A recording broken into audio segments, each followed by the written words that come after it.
Dia Mirza, actor, producer, is artist and also an ambassador of UNEP, Goodwill Ambassador and UN Secretary General's advocate for SDGs.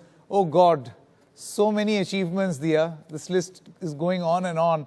But Dia, I want to ask you, as an ambassador, you've been raising awareness on the SDG goals. First of all, for the less educated, can you tell us what SDG is? A recent report by the UN has said that every country has failed in meeting targets to protect biodiversity. Do you think now, with this virus, everyone has got the message? Thank you, Sanket. The answer actually is tied into 3 different points. So I'll try and start with the first one. The Sustainable Development Goals are the SDGs. These are global goals that countries have come together and signed collectively. And this has obviously been a humanitarian response to the inequalities and the inequities that the world is confronted by. And these goals were established 5 years ago. And yes, we are far behind in achieving these goals. The COVID-19 pandemic has, in more ways than one, I think, helped us all understand that all human health and progress is completely and totally linked with environmental health. The third point is that 80% of the Sustainable Development Goals will be achievable only and if only we ensure climate action.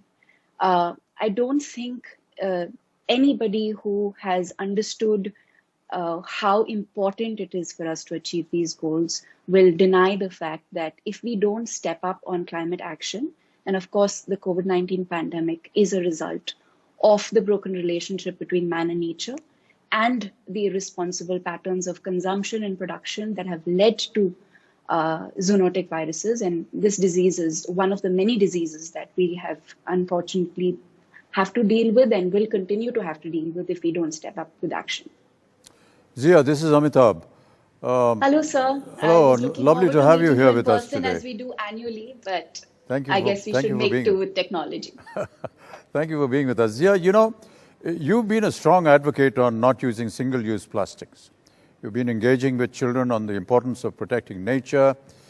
How do we make this lifestyle choice for people? But before you answer that, let me tell you that, you know, in one of our issues, I think either it was last year or the year before when you came onto this program and you talked about single-use plastic, I have to tell you that I followed that religiously, stopped using these plastic straws, and everything now, wow.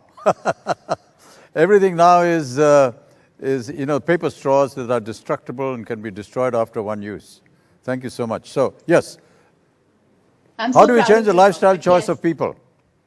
I think any change is possible through individual behavioral change. And I think this program, in all the various forms that we've conducted over the years, and of course, engagement with young people in the country, I'd like to refer to the Beat Plastic Pollution campaign that we established and the Tide Turners campaign in 2019 that has mobilized action with over 18,000 young people across the country and has generated a huge amount of public and civil awareness.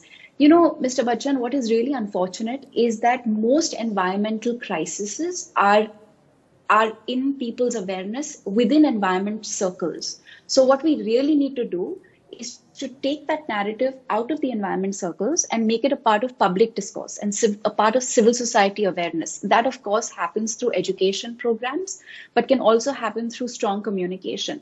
And I think much like yourself, the fact that you made the switch from single-use plastics to more sustainable alternatives, like we made the traveling bottle, the hashtag traveling bottle, fashionable. And I have to say that it gives me a great sense of pride when I see so many young people, even within our fraternity, using these, metal bottles or glass bottles instead of throwaway single-use plastic bottles. Even simple actions like this demonstrate a very strong public will and have mobilized a lot of awareness amongst civil society and communities. And I feel like young people have been at the forefront of this. I would also like to highlight how citizenship action, like the work that Afroz Shah has done in the tremendous beach cleanups and the work that we've done in highlighting it, has also made more and more people understand how irresponsibly we were using plastic, how we at an individual level can become more responsible about the way we consume plastic. But I think the third and the most critical aspect of this all, and we discussed this last year, Mr. Bachchan, we spoke about, social responsibility from companies, where they become more responsible about the packaging that they're introducing into society. Of course, individual change and behavioral change can make a big difference, but we really will not be able to see the seismic change that is required in managing waste until corporates, the industry that is producing the plastic, becomes responsible for it. So corporate responsibility is equally important, and waste management and how we use and manage our waste has to also become a part of our lifestyles. No, Dr. Roy, I can see you're trying to ask me something. No, because I'll just take you on from what you just said, and what you've already done has had a huge impact. And you're talking about seismic changes and major changes. One thing positive that has come out of COVID that we've seen, that we can have a clear sky, we can have good air to breathe if we really work at it. How do you feel, how do we ensure that we don't go back to the bad old times? Well, Dr. Roy, every time we've had an economic crisis of this magnitude, where the world has kind of been put to a pause, environment, nature has got an opportunity to breathe a bit. So we have seen air and skies become clean again, wildlife coming back to places that they had completely abandoned. But this is short term, right? The only way we can achieve clean air and reduced environmental degradation and reduced pollution is if we implement very strong measures and policy change, which is transitory, and we are transitioning to clean energy, clean mobility, and cleaner policies. So we need to basically ensure that we switch to just more robust and stronger policies that protect biodiversity and environment, and ensure waste management systems are implemented and industries follow green norms. And I think it really starts with something as basic as every single individual acknowledging the fact that